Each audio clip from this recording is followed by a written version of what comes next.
Are you seeing this man?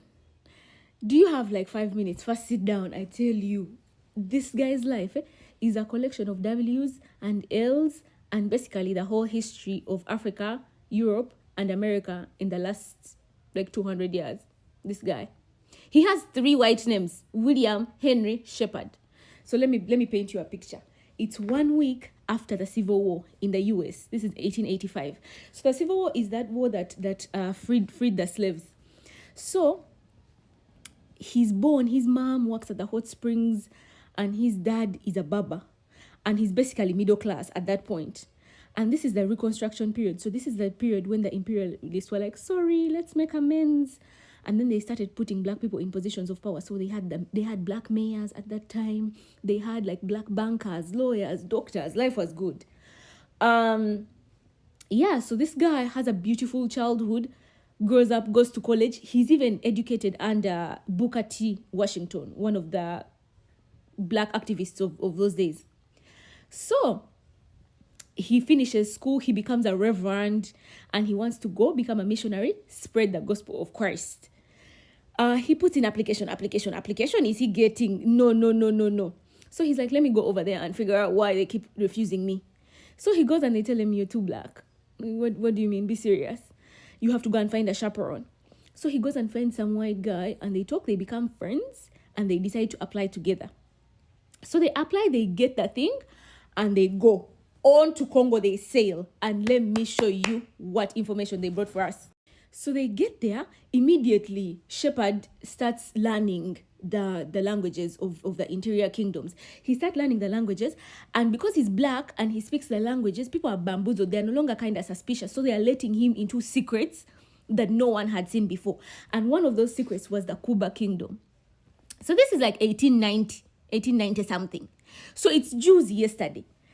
So no outsider had seen this kingdom before. They didn't even know of its existence. Meanwhile, so this is like, slavery has been going on at this point. We are deep into colonialism. Like slavery was going on like 200 years ago. Now deep colonialism. Still no one knew of this kingdom. It's surrounded by rivers on like all sides. So they welcome him, they start showing him their things. Bro! So that kingdom was a nation. It was like a country, basically. It was a collection of over 20 different ethnic groups that had been brought together by this man. The title of their king was Nim. And this man, I don't know if I'm pronouncing it right, Sham al-Mbul Angong Sham.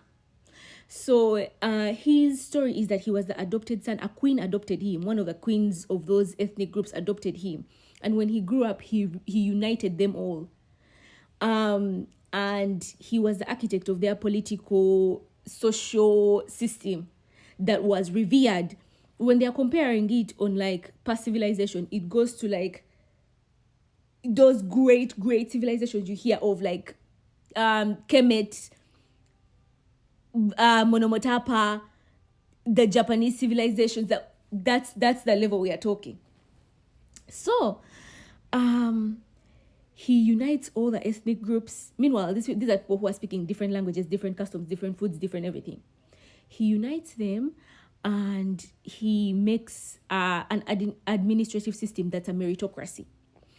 And people get voted in. You have equal representation of the clans.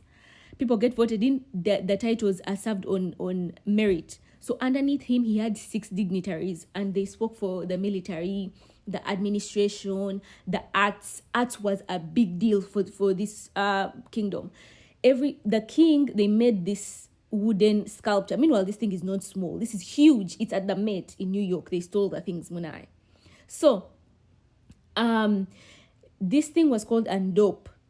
And it would have basically all the history of the king, what the reign was like, what things the king brought into practice, all of that stuff.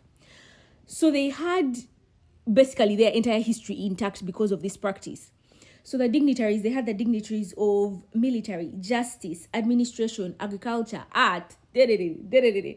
Under justice, they had courts, they had a constitution, they had a police force, they had a taxation system. it sounds like the genders were equal from the things that I've read. Lineage went down through the mother. So they were a matrilineal society. And both genders farmed. The same way you go to like Cavalry right now and then you see like the men and the women are all digging, the same thing. Both genders did work. Both genders were represented at the court. This is some of their art that they made. Look at how intricate this is. This is more art. Still, you can find it in the museum in New York. Art! Look at this. Beautiful. Amazing, amazing 10s across the board. Yeah, so they were so profound that scientists use their genetic legacy to study like what, as humans, how we've been moving. That's how amazing. So because they joined so many people of completely different ethnic groups, their genetic history is very, very important to telling us where we are as humanity. It gives us so much insight in who we are as humans. Look at how beautiful their houses were. So these were the normal people houses. Everything about them was so well thought out, and it told a story. So the architecture was made purposefully. So the height of the buildings was so that people could have privacy, and also so that people could see the plaza from wherever they were from. The horizontal lines were measured. Just read this whole thing. Pause and take a screenshot. Anyways, so once the veil was lifted. At that point, they were revealed to the Western world, to the imperialists, and that began their decline. They still exist to this day, but the greatness has been sipped out of them, just like all the greatness of Africa currently. Yeah, but the good thing about the other guy, our friend Sheppard, he went back to the Queen and he was like presenting all his findings. He had become such a well-known missionary explorer at that point. He went back, and in the Queen's court is where he met Leopold, King Leopold, the psychopath. And they started talking about Leopold's colony, and he was like, yeah, I was actually there, and I really hope you guys are being good. I hope what? And King Leopold was like, we are the most moral, the most what. So like that, he finessed himself a grant to go back and like write about Leopold's colony. So he goes back, and yeah, so he went there and he started investigating, and they are saying here what he observed was truly horrific evidence of cannibalism, mutilation, enslavement, and killings were all observed by Sheppard. He saw 80 human right hands being prepared to be shipped. So then he wrote this thing, and they published it in the New York Times, and this led to them taking away Congo from Belgium.